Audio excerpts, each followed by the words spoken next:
Et on va parler pendant 1 heure de cette table ronde, de cette question qui fait l'objet de cette table ronde. Un financement vert pour une économie responsable. Qu'est-ce que c'est le financement vert? Et qu'est-ce qu'on entend par économie responsable? Et en quoi l'un peuvent-ils aider l'autre? Ce sera le sujet de cette table ronde qui va durer 1 heure en compagnie de 4 personnes qui connaissent très bien ces sujets. Et vraiment, merci de prendre du temps pour être avec nous, pour parler de ces questions qui sont à la fois mal connues et essentielles. Pour en parler, Hélène de Prévoisin, elle est directrice marché, entreprise et institutionnelle à la Banque Postale. Bonjour madame. Bonjour. Merci beaucoup d'être avec nous. On verra avec vous ce que fait la Banque Postale et depuis combien de temps sur ces sujets. Qu'est-ce que ça implique en termes de métier, en termes d'initiative? Qu'est-ce que ça implique en termes de projet surtout? Parce qu'il s'agit de ça avant tout. On va voir ça avec vous. Merci d'être avec nous. On a l'ambassadeur du 5e élément. Il s'appelle Thierry Vielem. Merci beaucoup Thierry d'être avec nous également pour cette table ronde. Merci, bonjour à toutes et à tous. On va voir avec vous ce que c'est que le 5e élément. Quel est le rôle que s'est assigné cette association s'agissant de ces sujets? Quel regard vous portez, vous qui avez un énorme background sur ces sujets, sur la thématique du financement vert? Est-ce qu'il faut garder la notion de financement vert? Et est-ce qu'on ne pourra pas parler aussi un petit peu de greenwashing? On verra ça notamment avec vous et aussi avec Axel Bonaldo. Bonjour Axel Bonaldo. Bonjour Mathieu, bonjour à toutes et à tous. Vous êtes directeur du bureau de Paris, Impact France. On devait avoir Paul Allard, malheureusement, il n'a pas pu se joindre à nous pour un petit souci d'agenda, mais on a, m'a-t-il dit, quelqu'un de meilleur que lui, c'est dans son mail, je pourrais le citer, pour parler de ces sujets. Donc, merci beaucoup d'être là. On va parler bien sûr de ce que fait Impact Finance, et on va parler d'indicateurs, parce qu'évidemment, c'est bien beau de parler de finances vertes, encore faut-il savoir exactement de quoi on parle, et puis surtout, savoir trier entre ce qui est apparemment du financement vert et ce qui l'est un petit peu moins, et voir un peu comment on peut mettre de la clarté, de la lumière, de la transparence sur tous ces mécanismes. Il y a également, pour en parler, le directeur général de Finance Innovation. Il s'appelle Maximilien Nayaradou. Bonjour Maximilien Nayaradou. Bonjour. Un grand merci à vous également de faire partie de cette table ronde. On va prendre le temps de poser un peu les débats du problème. Je voudrais, dans un premier temps, je vous fais un rapide topo. Ça permet aussi aux gens qui sont connectés de voir sur quel sujet va rouler la conversation. Dans un premier temps, je vais vous demander tout simplement de parler de votre parcours, plus exactement de votre cœur de métier, du lien que vous entretenez chacun avec cette thématique du financement responsable dans un premier temps. Dans un second temps, j'aimerais qu'on parle de la définition même, j'en parlais tout à l'heure en mode de pré-teasing, de la notion de financement vert, de financement responsable. Qu'est-ce que ça veut dire? Est-ce que la définition est polysémique? Qu'est-ce qu'on met dedans exactement? Alors, on va voir ça avec vous dans un deuxième temps de cette table ronde. Dans un troisième temps, on dira quelle réalité se cache derrière ces définitions. Derrière les mots, c'est quoi en vrai une entreprise qui se lance dans le financement responsable? Quel type de relais elle peut avoir auprès de banques comme la Banque Postale? Sur quel type de mécanisme elle peut compter aussi pour tout simplement faire valoir ses idées. Voilà. Dans un quatrième temps, enfin, on parlera des prochains défis qui attendent cette notion assez jeune finalement de financement vert. On verra si c'est une mode ou si c'est vraiment quelque chose qui s'ancre de plus en plus dans la manière dont la planète tourne, j'allais dire. Et puis, quels sont les leviers encore à actionner, y compris sur les représentations qui courent au sujet de ce financement. Voilà rapidement esquisser le chemin que je vous propose de prendre pendant 1 heure sur ces sujets. Je l'ai dit, je le répète à destination de celles et ceux qui nous rejoignent à l'instant, n'hésitez pas à poser toutes vos questions sur la question du projet de l'éco-responsabilité et plus exactement du financement vert et de la finance responsable de tous ces projets finalement importants. Vous pouvez le faire tout au long de ce live organisé dans le cadre du PhD Talent Carrière Fair. Allez, je me lance. Première question. Hélène de Prévoisin. Comment ça se pose, la question du financement vert à la Banque Postale et depuis combien de temps? Ah, très bonne question. Déjà, la finance responsable, c'est quelque chose qui s'est imposé à moi. J'ai intégré la Banque Postale il y a 2 ans et demi et c'est une banque responsable qui, en tant que banque publique, en fait, vise l'exemplarité en matière de responsabilité environnementale et sociétale. Donc, concrètement, en fait, comment ça se traduit pour nous? On s'est engagé à contribuer à l'atteinte des objectifs poursuivis par la France et d'autres pays de l'Union européenne en matière de neutralité carbone à échéance 2050. Et donc, ça s'est traduit très tôt, en fait, par le fait que la Banque postale a rejoint les initiatives en fait, qui ont été lancées par les Nations Unies. Et on a signé les Principles for Responsible Investment, Principles for Sustainability Insurance, en octobre 19, les principes de l'Équateur. Mais bon, il ne suffit pas d'adhérer à un projet, il faut aussi des actions concrètes. Et avant de s'adresser à nos clients, en fait, on a été une des toutes premières banques au monde à atteindre la neutralité carbone sur l'ensemble de notre périmètre opérationnel. Ça veut dire quoi, la neutralité carbone sur l'ensemble de nos périmètres opérationnels? En fait, ça veut dire que la Banque postale, en fait, elle mesure ses émissions de CO2, elle les monétise, elle s'applique une taxe en équivalent tonnes de CO2 émises, et ça génère une enveloppe, en fait, qui contribue à alimenter un fonds carbone. Et ce fonds, en fait, qui permet de financer des projets en interne de réduction des émissions et des projets de compensation carbone, en fait, que ce soit en Donc, France ou autrement dit, international. la Banque postale s'applique à elle-même les principes qu'elle met en place au travers de votre service, quoi, Tout de à votre fait. direction. Ouais, exactement. Ça Bon, permet, j'imagine, c'est un levier de conviction aussi en interne. exactement. Et c'est une façon aussi de faire adhérer les équipes. Vous êtes arrivé quand à la Banque postale, Madame de Prévoisin? C'était assez récent, il y a 2 ans à peu près, un peu C'est plus? ça, en avril 2018. Ouais. Ouais. Et donc, vous avez pris en main cette direction qui Alors, la qui direction du s'inventait. développement, tout à fait. Direction du développement, en fait, qui est en charge les entreprises, qui définit la stratégie de son marché et qui, bien évidemment, la met en œuvre. On identifie donc ces évolutions et on définit les offres. Voilà. Et toutes les offres qui tournent aujourd'hui autour de la finance verte en font bien entendu partie. En préparant cette émission, vous me disiez que vous étiez finalement à l'interface avec les sachants, c'est votre expression. Vous travaillez les produits, le MOA, la direction commerciale. Enfin, vous êtes en contact avec toutes ces parties de la Banque postale.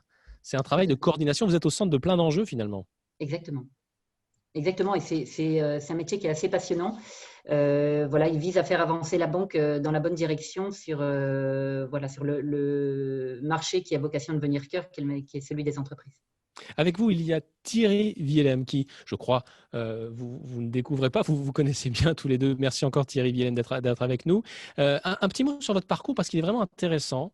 Avant de parler du 5e élément, vous, votre métier au début, c'était quoi? Alors, mon métier, ça a été d'être banquier, puisque dans mon dernier poste, j'étais président de G Capital en France. G Capital, c'était le plus gros établissement financier en dehors des grandes banques. Donc, notre actionnaire était le groupe General Electric. Et donc, on nous connaissait sous des marques de type Facto France, où on était le premier société d'affacturage en France, comme G, Fleet Service, où on faisait du financement automobile. Et on faisait du financement automobile, d'ailleurs, de véhicules électriques déjà à l'époque. Et je roulais en véhicule électrique. Vous disiez à Hélène s'appliquer à soi-même. Eh bien, j'ai eu un des trois premiers C0 qui sont arrivés en France, la première petite Citroën électrique. Et puis, d'autres marques comme GE Equipment Finance. Bon, le groupe General Electric, comme on le sait, a décidé de se recentrer sur l'industrie. Donc, ils ont racheté Alstom. Et après, ils ont décidé de revendre les activités de financement. Donc, vous êtes parti à ce moment-là? Absolument. J'ai veillé à ce que 100% de mes collaborateurs soient repris, ce qui était très important pour moi, parce que c'est ça qu'on appelle avant tout une société responsable. Et puis, moi, j'ai décidé de vivre ce que j'ai appelé ma troisième mi-temps. C'est quoi cette troisième mi-temps? Oui, je considère qu'il y a 3 temps dans la vie, mais ça, c'est ouais, racontez-nous ça. Le premier, c'est l'apprentissage. Le deuxième, c'est la contribution avec la notion de servir. Et puis le troisième, c'est la notion de transmettre. Et donc là, vous êtes dans la transmission, d'après vous? Je suis dans la transmission, alors, sous trois volets. Alors, le premier, c'est des conférences où j'apprends ce que c'est que certains types de management. On parle beaucoup aujourd'hui de l'entreprise altruiste. Ça fait déjà 20 ans que je formais à la bienveillance un certain nombre de collaborateurs, à l'intelligence émotionnelle. Donc, c'est quelque chose que j'ai dans les tripes, ce que j'appelle la performance grâce à la différence, la performance grâce à la bienveillance. Donc, je suis conférencier sur ce sujet, je donne des cours à Sciences Po. Donc, j'essaye de transmettre ce que j'ai appris, ce qui m'a semblé être les meilleures pratiques. Et dans ce cadre et sur ce sujet, vous avez inventé le 5e élément, c'est ça? Avec d'autres? Non, pas du tout. Alors, je termine sur mon autre volet et je finirai par le meilleur, donc le 5e élément, si vous voulez bien, Mathieu. Et l'autre volet, c'est être dans des conseils d'administration. Pourquoi? Parce que là aussi, c'est là où je peux transmettre mon expérience. Et c'est dans ce cadre qu'avec Hélène, on se connaît, puisque je suis au conseil d'administration de certaines filiales de la Banque Postale, qui est une banque vertueuse. Donc, pourquoi je suis allé à la Banque Postale? Les autres entreprises pour lesquelles je suis au conseil d'administration sont des entreprises vertueuses ou des fondations, puisque je suis aussi au conseil d'administration d'une fondation. Ça, c'est pour transmettre dans l'entreprise. Et puis le troisième volet, c'est transmettre, c'est bien, mais quel est le monde qu'on va laisser demain à nos enfants? Quelle est la planète qu'on va laisser? Et c'est à ce cadre-là qu'au cours d'une belle rencontre, j'ai rencontré Nathalie, Pascal et Denis qui avaient créé cette association, le 5e élément, et ça m'a emballé. Et je leur ai dit, écoutez, vous pouvez compter sur moi pour être un supporter inconditionnel, puisque cette association, c'est dire, on va, en créant des liens, donc la partie sociale qui m'est chère, en créant des liens, essayer de faire connaître au plus grand nombre les solutions qui existent pour la planète, les clean tech. Et donc, on a organisé un certain nombre d'événements, avec notamment le support de PhD Talent, puisque dans les liens qu'on voulait, c'était les liens entre les entreprises, les chercheurs, les enfants des écoles et les petites entreprises, ce qu'on appelle les startups dans le domaine des clean tech. Et on a fait déjà 3 grands événements, dont 2 à Annecy et un qui s'appelait International Clean Tech Week, où on a montré à 9000 personnes l'an dernier en juin, ouvert au grand public, parce que c'est important de réunir et d'en parler à tous, une centaine de solutions, qui vont des solutions les plus simples aux plus élaborées, aux plus technologiques, en termes de clean tech, pour montrer Alors justement, des solutions. Moi, j'ai une question encore une fois, je rappelle que le contexte de la table ronde, c'est de faire de la culturation et de rappeler des choses que vous maîtrisez parfaitement et que vous racontez souvent, mais de les redire. C'est quoi une clean tech? C'est une société qui va créer des produits, des services ou des solutions pour participer à un monde meilleur dans le domaine de l'environnement. Alors, tu peux donner un exemple? Oui, j'en ai un qui était anecdotique, mais qui plaisait bien aux 1500 enfants des collèges qui sont venus. Comme il fait souvent beau à Annecy en juin, eh bien, on utilisait un barbecue solaire pour faire des merguez.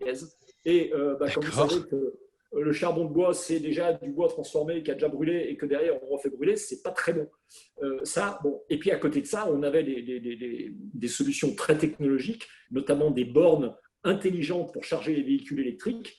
Et pendant la Clean Tech Week, les Chinois ont passé un contrat pour équiper la ville de Macao avec ce type de borne. Donc c'est une grande réussite business. C'était pas faire le business. Et puis un business ne marche pas sans financement. Et donc il y avait des banques vertueuses. Et il y avait notamment la Banque Postale qui était un mécène de cet événement parce qu'effectivement, on ne peut pas faire soutenir les clean tech s'il n'y a pas un soutien financier et des solutions pour eux. Voilà. Voilà pour la présentation de cette association à but non lucratif, le 5e élément. On va revenir avec vous sur la notion plus exactement de financement vert et comment vous le voyez maintenant depuis votre position au sein du 5e élément. J'aimerais me tourner vers Axel Bonaldo. Je rappelle que vous êtes directeur du bureau de Paris de Impact Finance. Qu'est-ce que c'est Impact Finance et quel est son lien avec la notion de financement vert? Alors, Impact Finance, on se positionne aujourd'hui comme la première agence indépendante de notation d'impact. Donc, ce qu'il faut comprendre, c'est que nous correspondons à l'évolution naturelle un petit peu de ce qu'on appelle les critères E, S et G, environnementaux, sociaux et de gouvernance. Et puis, je vais souvent revenir sur ces termes-là par la suite, bien entendu. Le lien aujourd'hui, en tant qu'agence de notation d'impact qu'on a avec la finance verte, et encore, je ne vais pas brûler mes cartes pour la prochaine question tout de suite, mais c'est que nous avons un rôle essentiel à jouer dans la finance responsable, c'est-à-dire que pour permettre aux investisseurs, aux citoyens, aux donneurs d'ordre de faire des choix de consommation, d'investissement, d'épargne ou de prêt éclairés sur l'impact social et environnemental et sociétal des entreprises dans lesquelles ils souhaitent faire ces actes d'achat, de consommation et d'investissement, c'est là où nous intervenons en tant qu'agence de notation, puisque notre rôle, c'est d'aller noter la performance d'impact social et environnemental d'entreprises à la fois cotées en bourse et ou non cotées également. Donc, c'est vous là faites où comment? Alors, on a souhaité, si vous voulez, à travers nos activités, répondre aux grands enjeux des agences de notation ESG traditionnelles, les usual suspects qu'on connaît. C'est-à-dire 3 grands enjeux structurels de la notation ESG. Premièrement, qui correspond à la partialité de l'analyse, puisqu'une analyse ESG va se focuser sur la réduction des impacts négatifs environnementaux, sociaux et de gouvernance, mais n'est pas en mesure, avec l'approche ESG, de capter la génération d'impacts positifs. Donc, c'est en cela que nous, avec une approche holistique à 360 degrés, on est capable d'analyser à la fois les impacts positifs générés par les entreprises, mais également s'assurer qu'elles nettoient bien ce qu'elles salissent, si je peux parler de cette manière-là. Deuxième défaut qu'on essaye de résoudre, c'est le manque de transparence de ces notations, de ces méthodologies ESG, que ce soit de la part des agences de notation ou des investisseurs, asset managers. Bien souvent, ils développent des méthodologies qui sont maison. Donc, souvent, elles fonctionnent en black box, donc très hermétiques. On a On ne peu sait de pas trop moyens de comment c'est fait, savoir. quoi. Exactement. Et à la fois, pour les investisseurs retail, on voit souvent qu'il y a une perte de connaissances, ou en tout cas peu de compréhension sur comment fonctionnent notamment les labels ISR, par exemple. Ils sont peu transparents. Les méthodologies comme ça sont peu transparentes et à la fois Donc, peu des comparables. indicateurs pour mettre un peu de clarté là-dessus. Alors, des indicateurs, mais surtout et avant tout, en amont des indicateurs, une méthodologie. Une méthodologie qui soit consensuelle, évolutive et transparente. Et produite par qui et comment? C'est quelque chose qui est un outil partagé à plusieurs agences de notation ou c'est vous qui l'avez inventé, cette méthodologie? Alors, c'est justement le piège qu'on a souhaité éviter d'inventer notre propre méthodologie. Donc, lors de l'année de la création de l'agence de notation, le premier travail qu'on a fait était d'aller identifier quelle était cette méthodologie internationale, consensuelle, standardisée, comparable et rigoureuse de mesure d'impact et de management d'impact. Et donc, nous avons choisi de baser toute notre méthodologie d'analyse et de scoring sur le standard IMP, Impact Management Project, qui est une initiative anglo-saxonne créée en 2015 et qui a rallié en fait les principaux experts de l'investissement responsable, de la finance verte, de la finance solidaire, etc., pour développer un cadre, un framework commun, standardisé de mesures d'impact dans lesquelles on retrouve les grandes dimensions et justement ces fameux critères d'analyse d'impact. Maximilien Nayaradou, je voudrais pour terminer ce premier temps où chacun explicite un petit peu comment il prend la question de la finance responsable et du financement responsable. Vous m'expliquez un petit peu ce que vous faites finalement à Finance Innovation et puis comment vous regardez cet objet. Alors juste avant de présenter Finance Innovation, dire un petit mot sur mon parcours. En fait, je suis docteur, donc j'ai un attachement particulier à PhD Talent. On est partenaire depuis pas mal de temps maintenant. Donc chaque année, on fait venir environ entre 5 à 10 fintech pour recruter des docteurs. Donc je pense que c'est important, même dans le cadre de nos discussions, De le rappeler. de le rappeler, de dire que l'interaction entre les chercheurs, entre les grandes entreprises et les petites entreprises est très important et c'est ça qui va faire avancer les choses, y compris dans le sujet de la finance verte. Alors sur la finance verte, donc Finance Innovation, donc c'est un cluster, c'est pas un cluster de Covid, mais c'est un cluster d'innovation financière, c'est-à-dire un cluster qui rassemble des grands groupes. Merci Mathieu.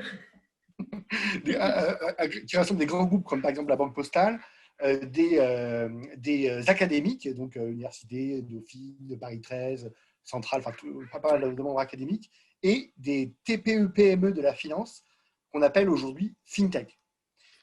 Donc ce cluster, il a pour but de faire émerger des projets collaboratifs. L'idée, c'est de dire que c'est par la collaboration que va naître l'innovation. Et l'innovation sera un facteur de croissance économique. Donc on a 6 verticales au pôle, la banque, l'assurance, la gestion d'actifs, la finance immobilière, la digitalisation des métiers du chiffre et du conseil et la finance durable. Donc en fait, là on va surtout parler aujourd'hui de finance durable.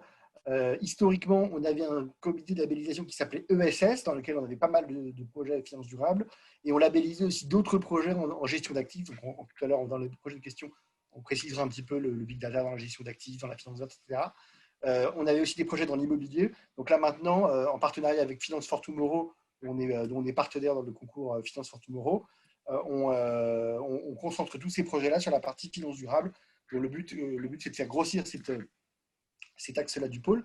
Et donc, on labellise des projets. Le but, c'est de mettre en avant les projets qui sont innovants, stratégiques, crédibles, de faire monter des projets collaboratifs aussi entre les partenaires pour lesquels il y a des financements publics, que ce soit par l'État, la région, BPI France, l'ADEME, etc. Il y a pas mal de financements publics dans le domaine. Et donc, à la fois aider ces projets de finance durable à trouver des financements et aussi les promouvoir pour qu'ils puissent avoir des contrats avec des grandes banques comme la Banque Postale, Amundi, Natixis, etc. Je vous propose de rentrer un peu plus en détail sur ce que c'est que cette notion de financement vert, évidemment, cette finance verte, à quoi elle correspond. Et déjà, si on parlait un peu chiffres, ça représente quoi aujourd'hui sur le marché obligataire, cette activité d'obligation green, sustainable? Qui peut donner des volumes sur ces sujets? Par exemple, en France, je crois qu'en région Île-de-France, entre 2012 et 2018, il y a eu 3,2 millions millions d'euros d'obligations ou milliards d'obligations green et sustainable émises. Alors, C'est- c'est- il faudrait que je vous retrouve les chiffres, hein, parce que je ne les ai plus complètement en tête. Ce que je peux vous dire, c'est que c'est un marché qui est émergent, mais qui prend de plus en plus d'ampleur. Concernant, pour revenir à la Banque Postale, nous, on a été la première banque à émettre pour notre propre compte en fait des obligations vertes qui venaient refinancer en fait les financements qu'on mettait en place pour les producteurs d'énergie renouvelable. Et ça représentait 750 millions d'euros en 2019.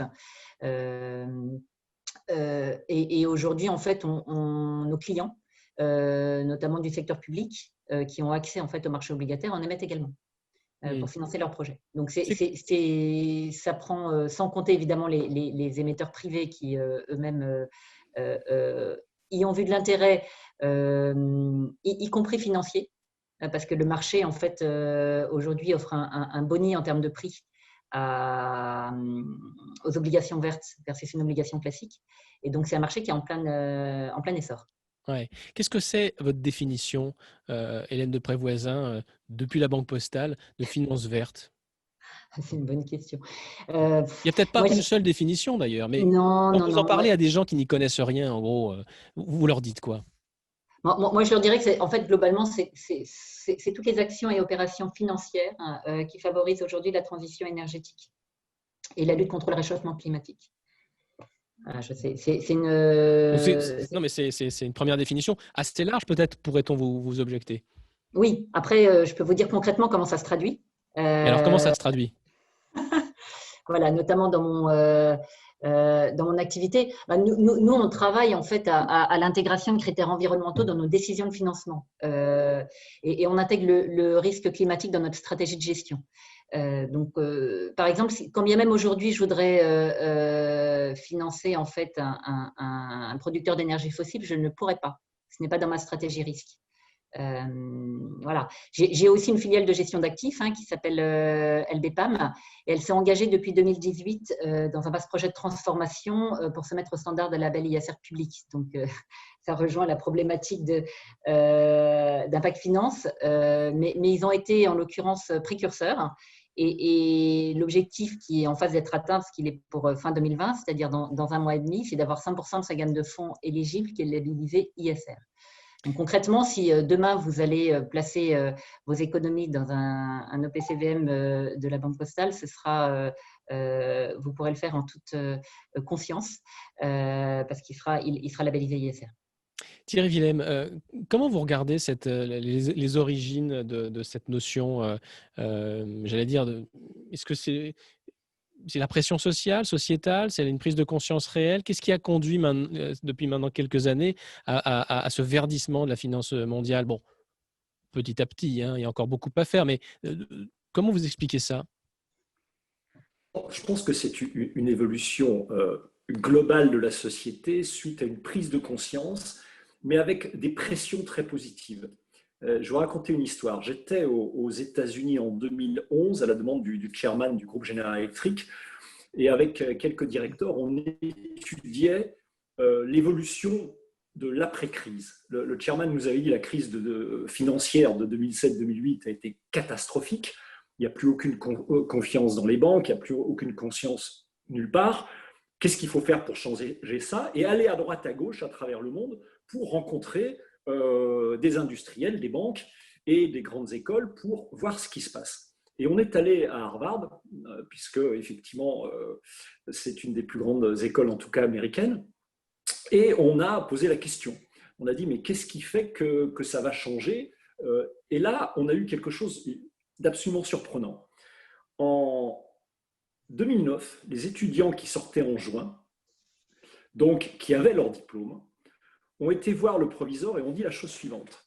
On souhaite prêter un vœu. On souhaite prêter un vœu. Parce que si on est docteur, on a un serment. Parce que si on est avocat, on prête, on jure qu'on sera un avocat.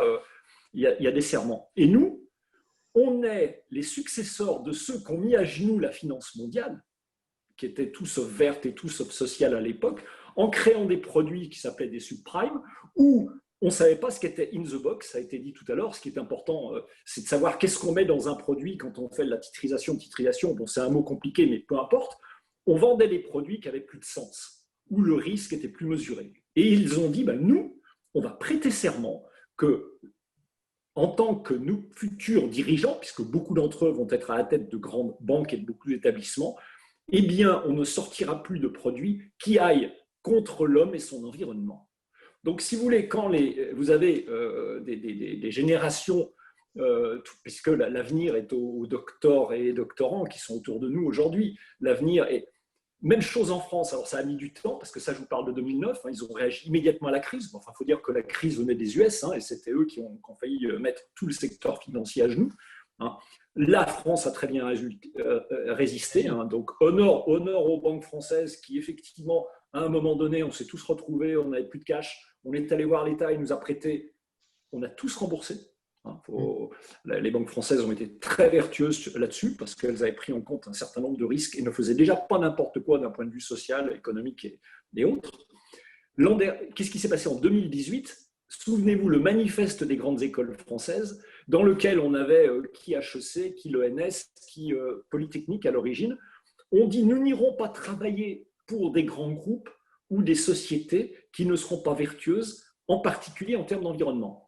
C'est-à-dire que on est sur cette démarche. Donc aujourd'hui, vous êtes grand groupe, vous êtes une banque, déjà vous seriez fou de vous priver des talents qui ne viendront pas chez vous si effectivement, et plus vous serez avancé sur ce domaine, plus vous aurez des chances de l'avoir.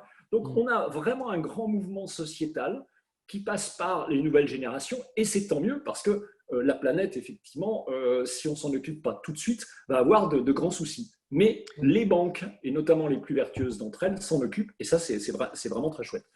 Ils ont aussi… Allez-y. Excusez-moi, je suis passionné par le sujet. Et ils ont aussi compris qu'en ce faisant, qu'en s'occupant du social et de l'environnemental, on s'occupait de la performance, que c'était un sous-produit. Plus vous êtes bienveillant, c'est-à-dire que vous veillez au bien de vos collaborateurs et de l'environnement dans lequel vous veillez, plus vous êtes performant. Et plus vous êtes performant, ça, si vous voulez, il y a des bouquins qui sont sortis récemment, l'entreprise altruiste, etc. Il y a énormément d'études qui vous le prouvent.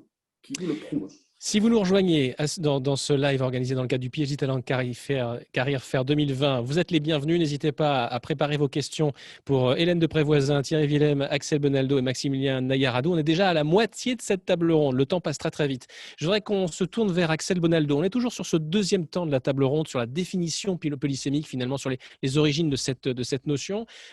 Qu'est-ce que vous répondez, Axel Bonaldo? Je rappelle que vous êtes directeur du bureau de Paris Impact France. À celles et ceux qui disent que la notion de finance verte, finalement, c'est déjà du passé, c'est déjà une notion qui doit laisser place à, par exemple, celle de financement responsable de façon plus ouverte. Est-ce que vous considérez que c'est juste de l'analyser comme ça? Et si oui, est-ce qu'il n'y a pas un risque quand même de mettre trop de choses dans la valise du financement responsable au point qu'on ne sait plus finalement de quoi on parle? J'ai pour habitude d'être assez direct, donc effectivement, pour moi, oui, la notion de finance verte est une notion dépassée. Et pourquoi? Puisque finalement, quand on regarde les grands enjeux de notre société à l'heure actuelle, ces grands enjeux-là, qu'ils soient environnementaux, sociétaux, sociaux, ils sont représentés par un langage commun qui s'appelle les 17 objectifs de développement durable de l'ONU. Si on se focalise maintenant sur une approche de finance verte, malheureusement, cette approche ne recoupe que certains de ces ODD, objectifs de développement durable, alors qu'une finance dite responsable, et de surcroît une finance d'impact, va englober les 17 objectifs de développement durable qui sont tous interreliés. C'est-à-dire qu'on ne peut pas avoir des impacts positifs sur l'environnement sans regarder sa gouvernance, sans regarder les aspects sociaux. Et c'est pour cela que j'estime que la finance verte est une notion qui est dépassée à l'heure actuelle. Je vais donner un exemple très simple.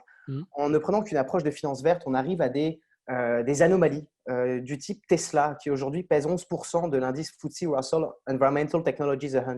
Ça pèse 11% Tesla sur cet indice de FTSE Russell. C'est beaucoup ou pas? Oui, c'est significatif. C'est significatif. Et donc, finalement, lorsqu'on regarde ça, on pense finalement arrêter la pollution des automobiles via Tesla, alors que finalement, sa gouvernance est très faible.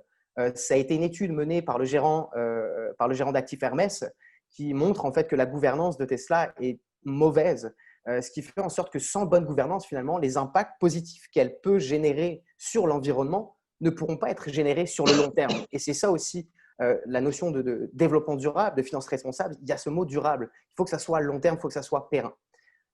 Également, je pense qu'il y a beaucoup de pédagogie à faire encore sur la notion de finance responsable auprès des investisseurs. À l'heure actuelle, si je peux donner un chiffre, aujourd'hui, en 2020, il y a 40 trilliards d'actifs sous gestion qui intègrent et qui appliquent des critères E, S et G, environnementaux, sociaux et de gouvernance, et c'est amené à faire x4 dans les 4 prochaines années. Donc, on voit que c'est une révolution. Pas seulement un momentum, c'est une révolution, c'est un mouvement concret et pratique, et beaucoup de pédagogie à faire du côté des investisseurs, puisque ces stratégies thématiques, finalement, comme celle de la finance verte, peuvent amener à quoi? À beaucoup de greenwashing. Et c'est ça On va en le reparler risque du de l'approche. greenwashing. Tout On à va, fait. on va en reparler du greenwashing au moment de cette troisième partie de table ronde qu'on va aborder dans quelques instants, qui s'intitule « Derrière les mots, quelle réalité ?» Avant de ça, je voudrais qu'on demande à Maximilien Ayarado s'il est d'accord avec ce que vous venez de dire, Axel Bonaldo. Est-ce que finalement la Oui, notion de finance verte est dépassée? c'est pas bon. Après, c'est des définitions, tout ça. En gros, la finance Oui, c'est important les responsable. définitions, parce que grâce à elles, on sait de quoi on parle. Je vais vous donner mon avis. La finance responsable, oui, bien sûr, il faut aller regarder la gouvernance, il faut aller regarder le social aussi, la partie environnementale est insuffisante, ça, bien sûr, évidemment. Moi, je pense que le vrai sujet, et là, je vous donne ma définition, le vrai sujet, en fait, c'est les données, en fait. Un des problèmes de la finance, en fait, c'est qu'on est dans l'abstraction. En gros, vous êtes dans un bureau, vous avez des mecs en cravate qui décident. Mais c'est un vrai sujet, c'est un problème d'abstraction. En fait, la finance verte ou la finance responsable ou la finance, on va dire, qui n'est pas exclusivement financière, ça va être une finance qui va utiliser des données extra-financières. Ça veut dire qu'on va décider sur autre chose qu'un critère de rentabilité. D'accord ? Donc, on va décider, alors ça va être des données extra-financières en texte ou en chiffres, mais ça va être par exemple, est-ce que mes salariés sont bien payés? Est-ce qu'ils sont au-dessus de la moyenne du secteur? Il y aura plein de données. Et là, j'arrive sur la finance verte. Il va y avoir aussi des données physiques.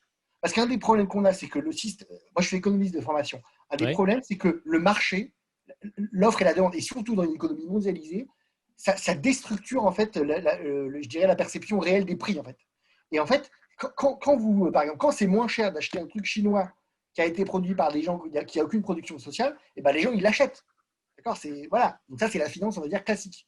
Si vous mettez de la finance verte, de la finance responsable, etc., et sans mettre des barrières protectionnistes, ça c'est encore un autre sujet. Mais vous dites voilà, ça veut dire vous intégrez ce qu'on appelle des externalités.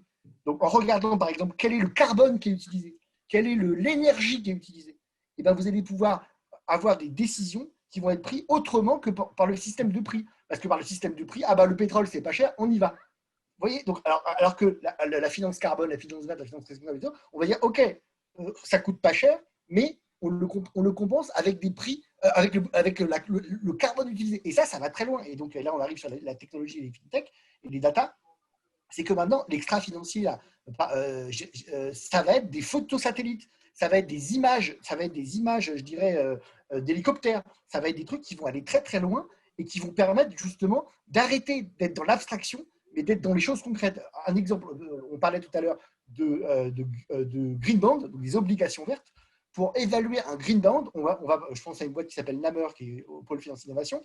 Donc on regarde, on interopérabilise des photos satellites, des photos satellites. Donc je pense à Accor, par exemple, qui a mis un green bond pour rénover ses 4000 hôtels.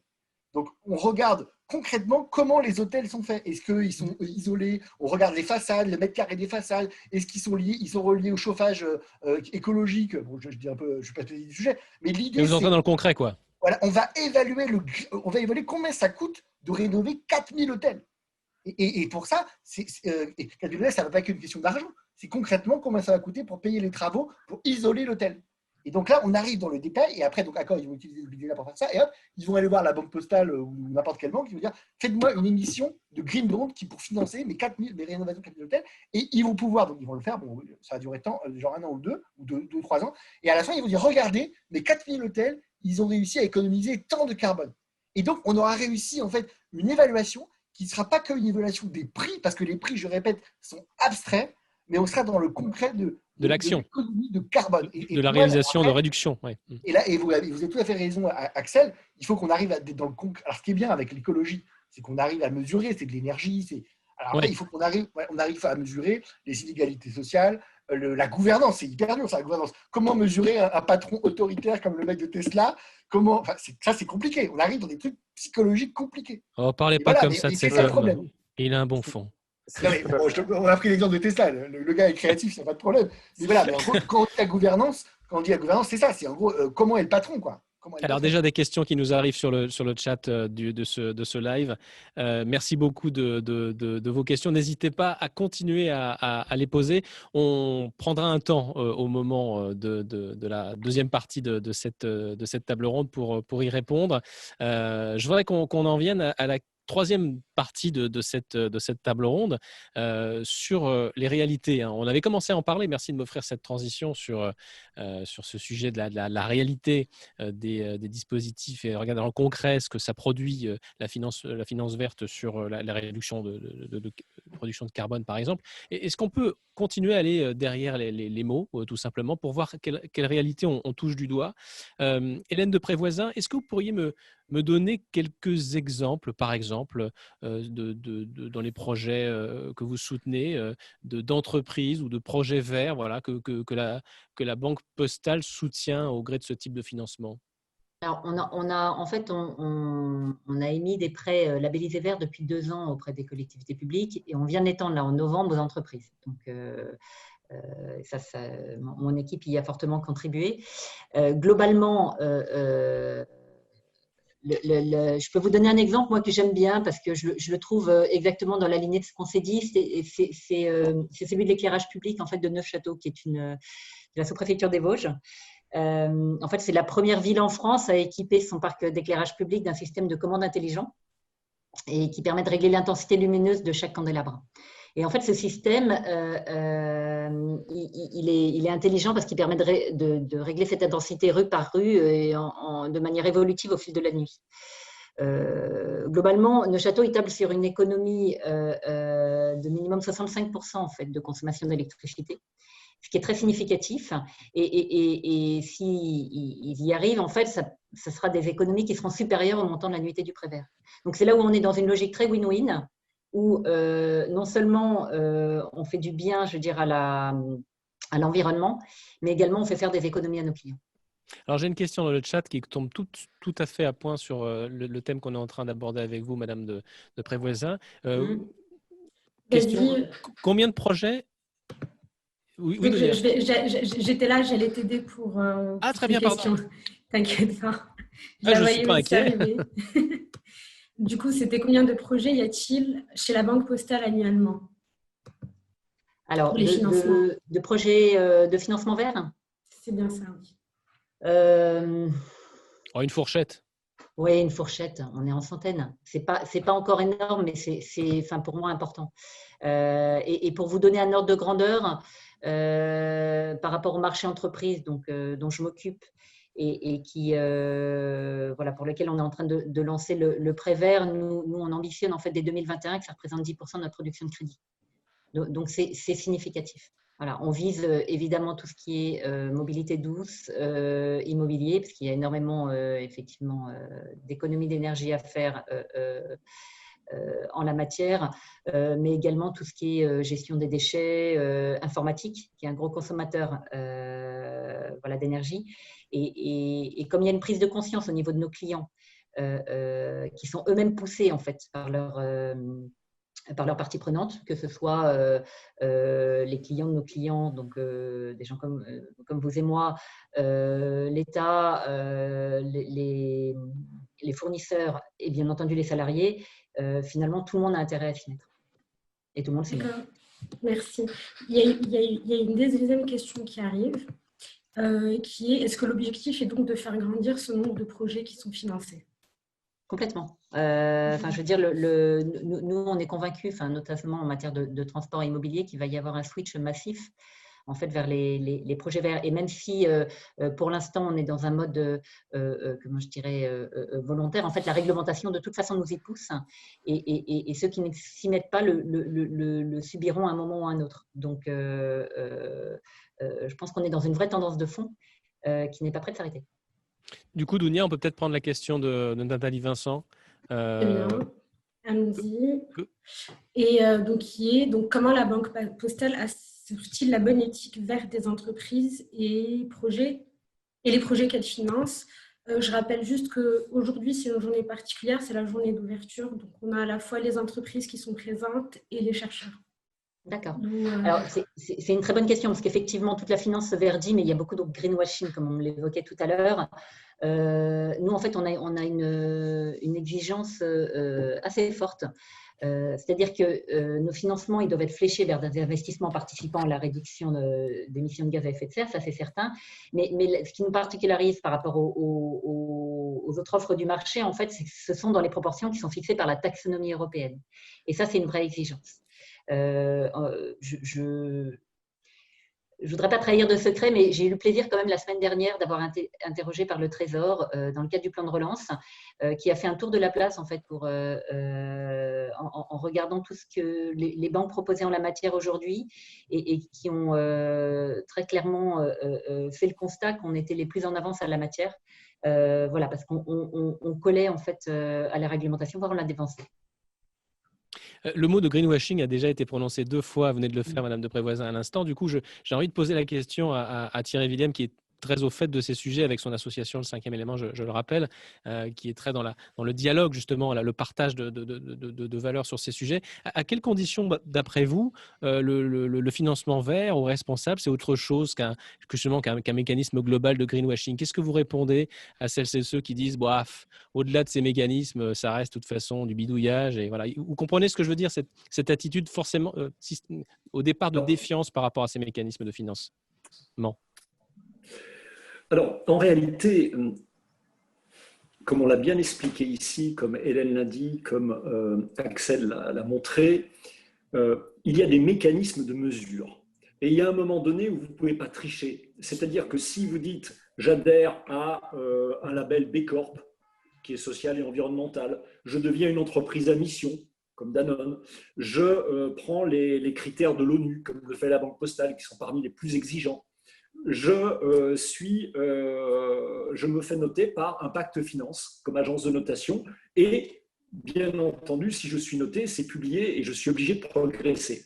Donc je pense qu'il y aura de moins en moins de greenwashing que les dirigeants décident d'aller dans cette direction et qu'il y a un moment donné, les choses se mesurent et ce n'est pas uniquement l'intention, il y a des choses qui se mesurent. Maintenant, je crois aussi à l'intelligence des entreprises et en particulier des banques, qui, comme je le disais tout à l'heure, veulent recruter les meilleurs diplômés. Si vous les recrutez et que vous n'y allez pas, eux, ils vont vite comprendre. Quand vous êtes docteur, vous comprenez très vite, souvent plus vite que les autres.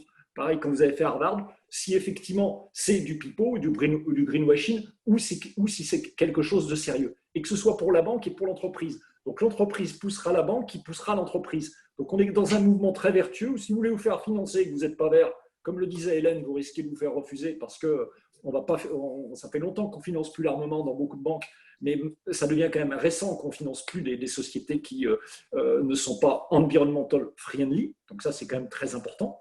Donc avec toutes les mesures qu'ont pris les établissements financiers, etc., ça va devenir difficile d'être dans le greenwashing, même si certains voudraient l'être. Et puis, là, des études ont montré... Donnez des noms, on veut des noms, Thierry Willem. Des études ont montré, et là aussi je crois dans l'intelligence des dirigeants, les études ont montré que, je vous parlais de bienveillance, là on parle de bienveillance vis-à-vis de notre environnement. On s'aperçoit que la bienveillance gratuite, c'est-à-dire que si on y croit vraiment, si l'intention est là, eh bien, est plus productive, amène à plus de productivité et d'efficacité que déjà la bienveillance qui est d'un niveau un petit peu moindre. Il y a 3 niveaux, si vous voulez, pour veiller sur l'environnement et se mobiliser. Il y a celle qui est gratuite, on y croit vraiment et on y va. Et on est authentique et l'authenticité paye parce que derrière, tout le monde vous suit dans l'entreprise et ça donne du sens et vous avez l'engagement des collaborateurs. Donc, c'est vrai pour les banques et c'est vrai pour le client. Vous avez l'engagement qui est un peu utilitaire, la veillance qui est un peu utilitariste, c'est-à-dire je vais faire du vert parce que c'est utile, mais ceci étant, moi, ça ne me dérange pas parce que ça crée le mouvement. Donc, même si ce n'est jamais qu'une condition, ce n'est pas aussi bien que c'est gratuit, mais ça crée un mouvement en disant je veux embaucher les meilleurs, donc je vais être vert. D'accord ? Et après, vous avez quelque chose qui, là, est du vrai greenwashing, qui est de la veillance de l'environnement, mais qui, elle, est calculatrice, qui est instrumentale, voire manipulatrice.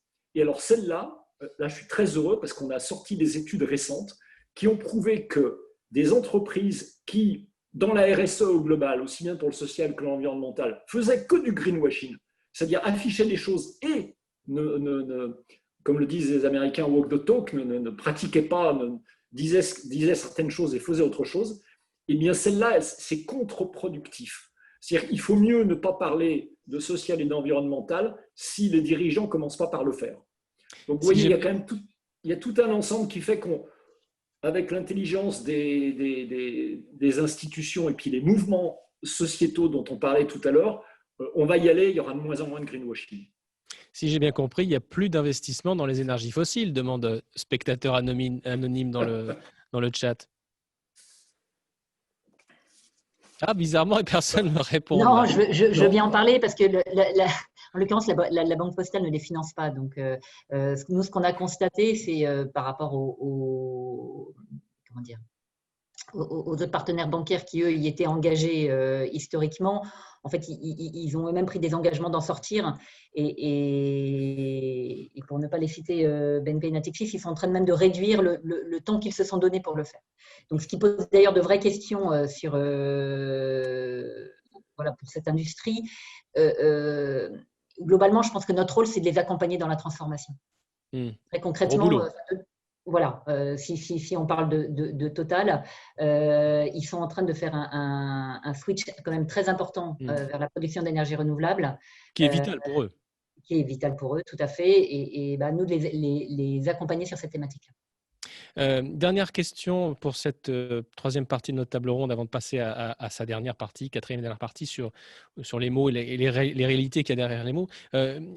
Pour être toujours dans le détail des dispositifs et de la réalité de ce financement vert, à partir de quel pourcentage d'entreprises vertes dans un fonds on peut commencer à dire que ce fonds est vert ou qu'il est responsable? Est-ce qu'on peut donner des informations peut-être là-dessus, Axel Bonaldo, Maximilien Nayaradou, parce qu'après tout, la question des seuils, elle est importante aussi. Alors, ce qui est assez intéressant, c'est que l'AMF justement française a publié une nouvelle doctrine qui lie le niveau de communication des investisseurs lié à justement l'intégration des critères ESG dans des fonds dits responsables. Donc, ils essayent d'aligner, si vous voulez, le degré de responsabilité de ces fonds avec le taux de communication fait derrière par les investisseurs. J'aimerais quand même pouvoir, je laisserai après la parole à Maximilien s'il veut compléter là-dessus, mais j'aimerais simplement rebondir peut-être sur le point amené avant, parce que je trouve que c'est quand même important de remettre un petit peu de contexte historique sur l'investissement responsable au global. Dans une première étape, on avait l'approche d'ITSR, donc d'exclusion. On excluait certains secteurs d'activité, l'armement, la pornographie et d'autres. Ensuite, on est passé à une deuxième étape qui était l'intégration des critères ESG, donc environnementaux, sociaux et de gouvernance, où là, concrètement, ce que ça dit, c'est que les entreprises qui composent mes portefeuilles d'investissement doivent, à minima, cocher les cases de je nettoie ce que je salis en termes environnemental, social et de gouvernance. Si je peux caricaturer ça comme ça, c'est ça la pratique ESG. Et ces deux approches de l'investissement responsable étaient basées sur des datas qu'on appelle d'effort. Donc, je reviens sur le point de Maximilien qui parlait des datas, c'est un enjeu crucial aujourd'hui. Des datas d'effort, c'est-à-dire ce sur quoi les entreprises s'engagent à réduire leur empreinte environnementale, leurs émissions de GES, leur empreinte carbone, l'impact sur la supply chain management, le traitement des employés, etc.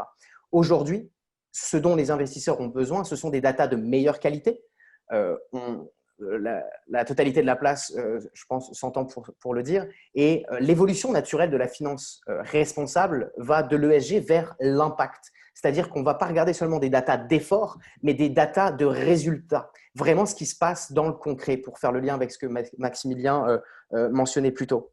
Et donc, finalement, pour éviter de retomber dans les pièges du greenwashing et d'identifier une liste de 15 indicateurs environnementaux, sociaux, etc., c'est d'abord, avant tout, une analyse de matérialité qu'il faut recommander, qu'il faut faire. C'est une des recommandations de la taxonomie européenne. C'est-à-dire, va-t-on aller regarder la consommation d'eau d'un cabinet d'avocats? Est-ce un enjeu d'impact négatif significatif pour ce secteur? Pas forcément. Donc, cette analyse de matérialité est nécessaire et requise. C'est une recommandation de la taxonomie européenne avec une approche de double matérialité, c'est-à-dire quel est l'impact de l'environnement sur la société et quel est l'impact de la société sur son environnement.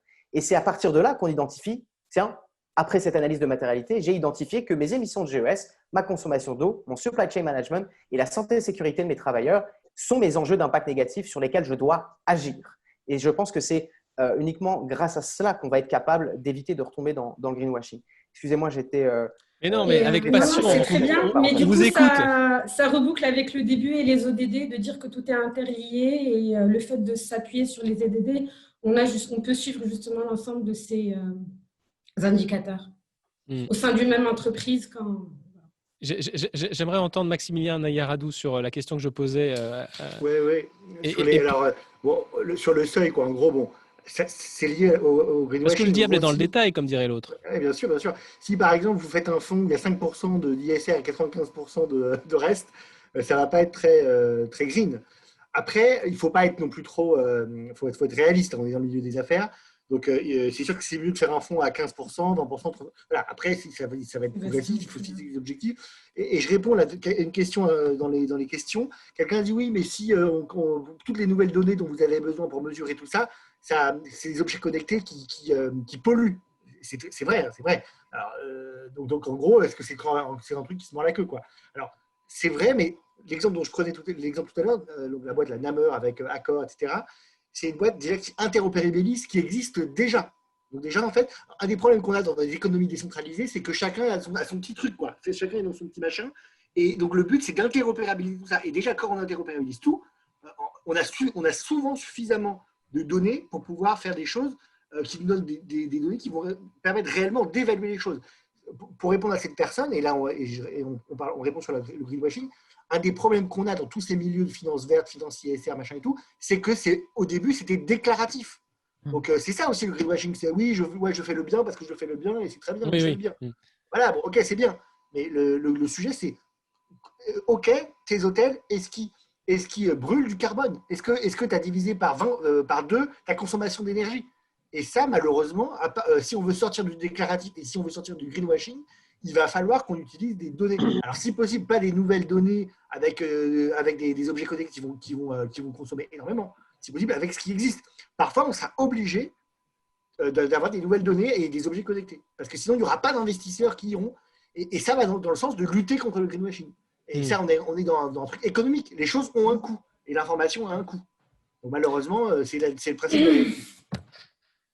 Je voudrais qu'on aborde la dernière partie de cette table ronde. Si vous avez des questions, n'hésitez pas, mesdames et messieurs, chères spectatrices, chers spectateurs, à les poser, tout simplement, comme on l'a fait. On a pris plusieurs de vos questions déjà avec Dounia depuis le début de cette table ronde. J'aimerais qu'on aborde la question des défis. Je ne voudrais pas qu'on se quitte sans parler du futur de cette notion de financement responsable, de cette notion de financement vert, en particulier sur l'approche des nouvelles professions à venir. Peut-être qu'il y a des nouveaux métiers et que parmi celles et ceux qui nous écoutent en ce moment, il y a peut-être des PhD qui pourraient incarner ces nouveaux métiers du financement vert. Mais d'abord, le regard de la Banque Postale sur le moyen et long terme, quel type de concurrence vous devez affronter, quels sont vos prochains challenges? Racontez-nous un petit peu comment, Hélène de Prévoisin, vous projetez dans les prochaines années sur ces sujets. Bon, très concrètement, on a des objectifs quantitatifs ambitieux en matière de prêt vert. On les a redescendus à nos chargés d'affaires et on a bien l'intention de les respecter. Ça, c'est un premier challenge qui est plutôt à court, mais également à moyen terme. Le deuxième, alors là, qui est plus propre à la banque, c'est qu'on a un objectif de zéro émission en fait, sur l'ensemble des activités bancaires à l'horizon 2040, c'est-à-dire en fait, 10 ans avant la date limite fixée par les accords de Paris. Et si on l'atteint, ce sera super, mais là aussi, on s'en donne les moyens. Ensuite, moi, ce que je me fixe comme objectif personnellement, c'est de conserver notre place de pionnier. Dans la finance verte, bon, sachant que, comme on le disait, tout le marché bancaire s'y met, mais de manière un peu dispersée et parfois avec beaucoup de peinture. Mais en tout cas, ce qui est pour nous aujourd'hui de l'ordre de l'innovation, on est convaincu que demain, en fait, ça va devenir la norme. Et donc, à partir de là, il faut qu'on puisse continuer à se positionner auprès de nos clients en intégrateur de solutions globales et plus uniquement sur le volet uniquement financement. Donc, enfin, pour moi, on va avoir à terme un rôle de conseil et d'appui à la transition énergétique que je souhaite renforcer. Et de ce point de vue-là, je suis absolument ravie d'avoir un actionnaire qui est le groupe La Poste, qui en a fait un de ses axes stratégiques. Et donc, on a, rien qu'en interne, beaucoup de solutions en fait, complémentaires pour nos clients, que ce soit en matière de recyclage, de valorisation des certificats d'économie d'énergie, de diagnostic énergétique. Donc, voilà, je pense qu'on a toute la matière pour avancer. En tout cas, c'est tout sauf un effet de mode. Pour vous, c'est clairement quelque chose qui va continuer à grossir et à prendre de l'ampleur. Oui, si je voulais être caricatural, je pense que peut-être qu'on sera tous retraités à ce moment-là, mais je pense que demain, la finance, elle sera verte ou elle ne sera pas. Charlotte. Voilà. Carrément. Thierry Vielhem, comment il faut continuer à sensibiliser les publics ou à former les publics pour faire avancer ces sujets dans le futur? Eh bien, écoutez, c'est ce qu'un certain nombre d'associations, comme le 5e élément, a décidé de faire. Pourquoi ? Parce qu'effectivement, comme vous le disiez, Mathieu, ce qui est très important, c'est de susciter des vocations, de donner envie. Et donc, là, par exemple, le 5e élément est très présent au Career Fair parce que ça permet à des doctorants ou docteurs de rencontrer des startups clean tech. Je vais expliquer ce que c'était. Pourquoi ? Parce qu'il y a un certain nombre d'exposants du Career Fair qui sont des startups clean tech. Et j'en connais une qui s'appelle Trace, qui fait de la traçabilité, mais qui m'a dit c'est super d'être présent parce que j'ai déjà rencontré des futurs collaborateurs qui n'imaginaient pas ce que Trace pouvait faire et eux-mêmes n'imaginaient pas forcément que ce que des docteurs. Donc, je crois qu'il faut faire se réunir et informer au plus large possible. Et se faire réunir, c'est rassembler. Donc, et converger aussi peut-être.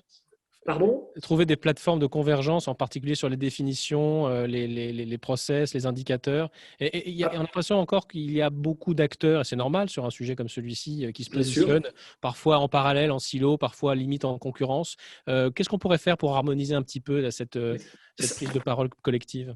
Mais ça va arriver. C'est comme quand on est parti à la première révolution industrielle, vous aviez des milliers de personnes qui fabriquaient des voitures.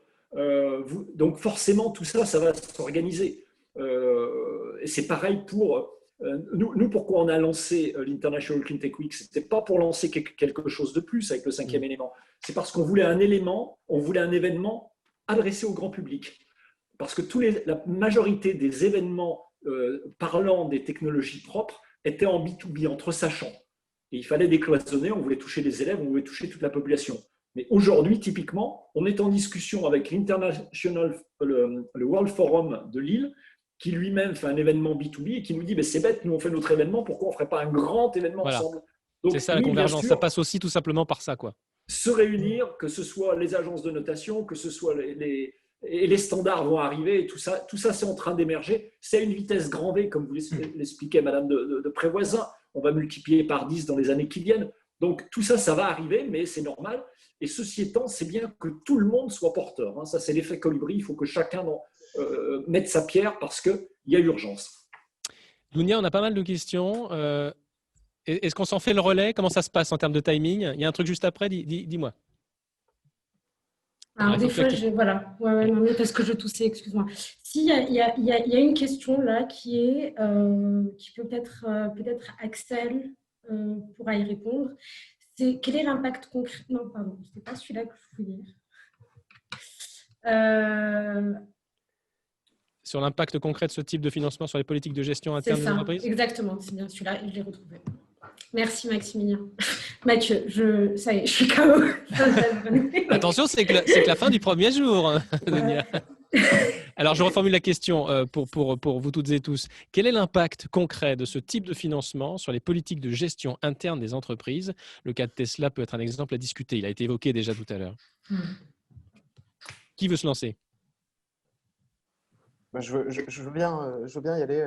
J'ai amené le sujet Tesla. L'impact concret de ce type de financement sur les politiques de gestion interne. Attendons de voir qu'il y ait ce type de financement avant d'en voir l'impact. C'est difficile de l'imaginer, de le prospecter.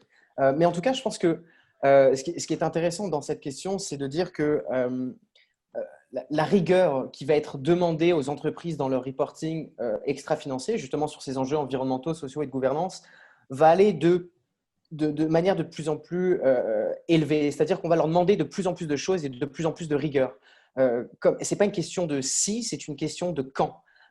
Et on voit déjà en Europe, justement, sur cette thématique de finance responsable, on est le marché le plus avancé dans le monde. En témoigne notamment cette initiative, la taxonomie européenne. C'est une énorme avancée pour le secteur de la finance responsable. Donc, pour moi, je rejoins également Hélène. Pour moi, la finance sera, non pas verte, mais la finance sera d'impact ou ne sera pas. Je la rejoins totalement là-dessus. Donc, également, ce que j'aimerais rajouter là-dessus, c'est que finalement, cette finance responsable, la crise qu'on connaît tous et toutes aujourd'hui, va sans aucun doute accélérer ce mouvement de finance responsable pour plusieurs raisons. La première, c'est que on va de plus en plus prendre en compte les enjeux sociaux, puisqu'on voit que ces inégalités sociales sont de plus en plus grandes et de plus en plus fortes post-crise. Donc, les investisseurs vont avoir un rôle crucial à jouer pour aider finalement les États à faire émerger des solutions susceptibles de prévenir ces risques sociaux engendrés par de prochaines crises sanitaires qu'on va connaître. Et le dernier point, c'est que finalement, ce qu'a également révélé cette crise-là, c'est que les entreprises, qu'elles soient cotées, non cotées, petites, moyennes, grandes, peu importe le secteur, celles qui intègrent au cœur de leur business model la génération d'impacts positifs sur l'environnement, le social, et qui réduisent bien leurs impacts négatifs environnementaux, sociaux et de gouvernance, sont celles qui ont la meilleure performance financière. Donc, comment mieux parler à des investisseurs qu'en termes de performance financière? Je ne sais pas, mais je pense que c'est un réel atout en fait, qu'on a de voir ça, cette intégration de l'impact pour une résilience plus forte des entreprises. Donc, je pense que ces critères E, S et G, environnementaux, sociaux, de gouvernance, vont être des critères de risque qui vont devoir être monitorés au même titre que les risques financiers et je pense même plus tôt que prévu. Voilà, il est 16h. Dounia. Non, c'est toujours pour rester sur l'impact. On a une autre question sur l'impact, justement, qui demande, est-ce que vous pensez que les contrats, donc je pense projets à impact social, vont se développer? Et est-ce qu'aujourd'hui, c'est difficile d'évaluer leur effet? Je ne vais pas répondre à cette question, mais juste à la question précédente là, sur la gouvernance. En fait, ce qui est intéressant dans cette question, alors c'est compliqué d'évaluer un management, c'est très subjectif, etc. Il y a des indicateurs, par exemple le turnover, il y a des choses qui peuvent permettre de voir des choses en termes de gouvernance. Un petit mot, nous on a labellisé il n'y a pas longtemps un projet qui s'appelle ABCSR, c'est sur la relation entre les fournisseurs et les clients, et en particulier entre les grands groupes et leurs fournisseurs. On sait que le sport national en France, c'est d'étrangler ses fournisseurs et en gros de les payer très tardivement. Enfin, nous, on a labellisé plein de trucs sur. Thierry, il travaillait à GE Capital, il connaît bien la facturage, etc. Mais en gros, il y a un vrai problème dans les délais de paiement en France. Et je pense qu'il faut que les financeurs comme la Banque Postale s'approprient ça. Et dans l'évaluation ISR, voilà, est-ce que les grands groupes payent correctement leurs fournisseurs dans les temps, sans leur donner des conditions qui vont les asphyxier? C'est hyper important. Et donc, nous, au Finance Innovation, on a labellisé ABCSR. Donc, c'est une fintech qui screen tout le portefeuille des fournisseurs des grands groupes et qui dit là, vous n'êtes pas au niveau, je dirais, des bonnes pratiques, déjà de la loi. Déjà, il faut respecter la loi. Déjà ça. Et alors, un petit mot aussi quand même pour l'État, parce que l'État, il aime bien donner des leçons de morale et faire des grands trucs. Mais bon, l'État, c'est quand même un des pires dans le domaine. Donc, dans les paiements, etc. Il faut à un moment aussi que tout le monde s'applique cette discipline. Évidemment, il faut critiquer les financiers, les banques, etc. Mais aussi l'État. Il faut que l'État commence à payer correctement ses fournisseurs, etc. etc. Donc, je dis ça parce que cette question me fait penser à ça. Et ça fait partie du sujet. Nous, en fait, dans le jury Finance for Tomorrow, c'est nous qui avions poussé ce sujet-là de financement à court terme, règlement des fournisseurs et tout, parce qu'on a beaucoup de fintech qui sont placés sur ce domaine-là, qui répondent à ce besoin-là et qui, en fait, les gens en parlent très peu de ça et c'est hyper important. Je vais juste répondre rapidement. je sais que le temps est passé, mais on est en train de construire un questionnaire RSE en fait, pour nos clients qui inclut les sujets gouvernance sociétaux. Donc, on n'est pas uniquement sur le climat, ça c'est un premier point. Et demain, ça viendra nourrir les notations extra-financières des banques qui rentreront, qui seront prises en compte en fait dans l'octroi de crédit. Donc, ça, c'est hyper on peut y important. rassurer de ce point de vue. Ouais. C'est hyper important parce que, et là on vient sur les sujets extra-financiers. Plus vous étranglez vos fournisseurs, plus votre rentabilité est forte. Tout à fait. Donc à un moment, il faut que le financier, il fasse, j'exagère un peu, mais il y a un peu de vrai quand même, il faut faire l'arbitrage entre quelqu'un qui n'est pas super rentable, enfin en tout cas, mais qui traite bien ses fournisseurs, et quelqu'un qui est super rentable et qui les traite mal. Il y a du trade-off, quoi. C'est ça. Ouais. Et l'État peut-être ne donne pas le bon exemple, mais malgré tout, là dans toutes les aides qu'il est en train de mettre en place, il s'assure, y compris par notre intermédiaire, en fait que les entreprises aidées sont de bons payeurs. Voilà. Alors, vous le savez, ce sont des jeunes chercheuses, des jeunes chercheurs qui nous regardent. Et ce qui qualifie d'abord peut-être un jeune chercheur, une jeune chercheuse, c'est son esprit critique. Et parfois, ça pique.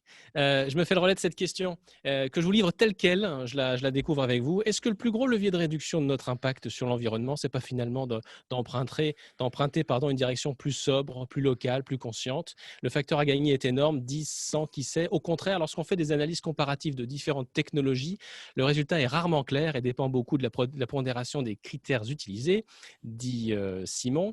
Je suis effaré que la voiture électrique ait été mentionnée au début de cette table ronde comme évidemment bénéfique. Dans les rapports de l'ADEME, rien n'est moins clair, suivant les critères considérés et les scénarios envisagés. Je peux répondre à la question, puisque effectivement, il y a 11 ans, je commandais une voiture électrique. Vous savez, avec les Anglais disent « with the benefits of insight », c'est-à-dire que si on savait maintenant ce qui arrivera demain, il est clair qu'effectivement, aujourd'hui, on peut vraiment douter du bilan carbone global du véhicule électrique, surtout par rapport à des véhicules qui consomment très peu. Il y a 11 ans, on ne le savait pas. De la même façon qu'aujourd'hui, vous voyez des gens qui étaient des Verts il y a 30 ans qui disaient « haro au nucléaire », disent finalement, je préfère peut-être le nucléaire à d'autres sources d'énergie parce que finalement, c'est moins mauvais pour la planète. Mais je ne savais pas à l'époque que la planète allait dans le mur.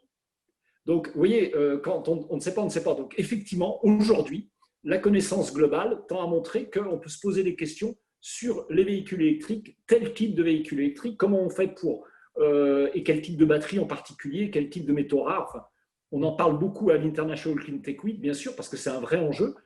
Mais c'est vrai.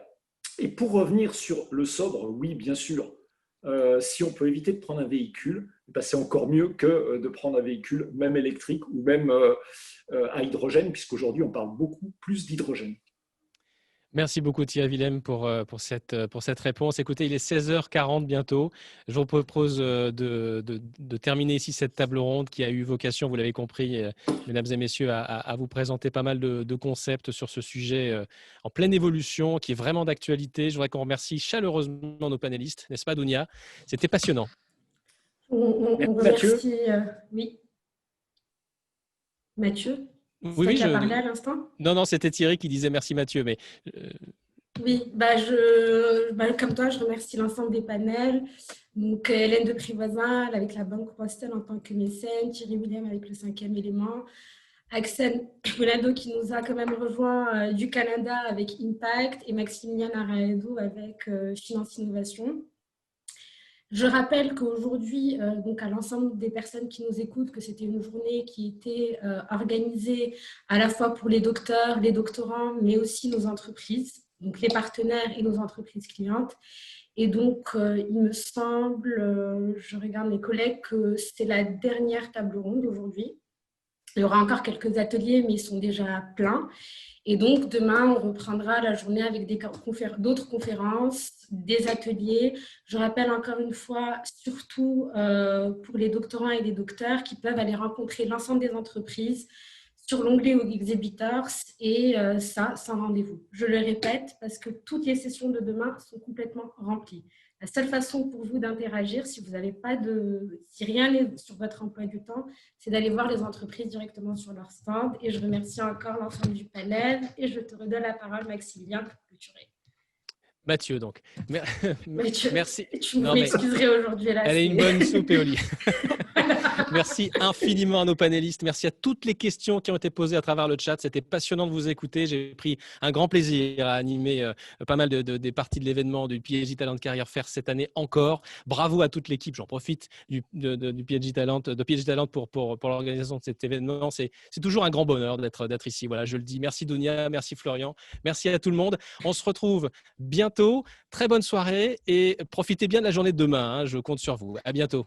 Merci beaucoup, Mathieu. Merci, au revoir. Au revoir. Merci pour tout.